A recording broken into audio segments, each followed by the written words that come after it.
ბორჯომ-ხარაგაულის ეროვნული პარკის ტერიტორიაზე არსებულ საძოვრებზე ელექტროღობეები დამონტაჟდა. მიზანი შინაური პირუტყვის მტაცებლებისგან დაცვა. პროექტს არასამთავრობო ორგანიზაცია ქალები ქვეყნის მომავლისთვის ახორციელებს.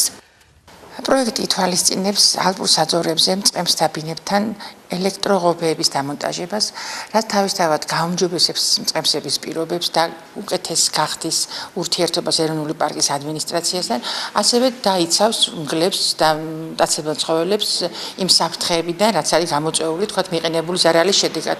როდესაც მწყემსები ზარალდებიან, ისინი იძულებულები არიან რაღაცნაირად გაუსწორდნენ ამ ცხოველებს. ნუ არ მეტყავს მე. ოპა! ამ ავთულებში გადის 12000 ვოლტი. იმპულსური ძაბვა. როგორც კი შეეხება ცხოველი, ნებისმიერი სხეულის ნებისმიერი ნაწილით გადადის ძაბვა სხეულზე და მიწდება და ხდება ის დენის დარტყმა ცხოველზე.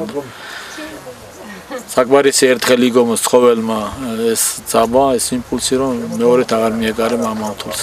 ეს ეხება როგორც შინაურ ცხოველს, ისე გარეული მტაცებელ ცხოველს. აღნიშნული პროექტი ბორჯომ-ხარაგაულის ეროვნული პარკის მიმდებარე 5 მუნიციპალიტეტში განხორციელდა. ეს არის ერთგვარი საშუალება და საკმაოდ აპრობირებული მეთოდი დასავლეთში იმისაგან, რომ შინაური პირუტყვი დავიცვათ მტაცებლებისაგან. აღნიშნული პროექტი განხორციელდა ეროვნული პარკის მიმდებარე 5 მუნიციპალიტეტში, ბორჯომი არის ერთ-ერთი მათგანი.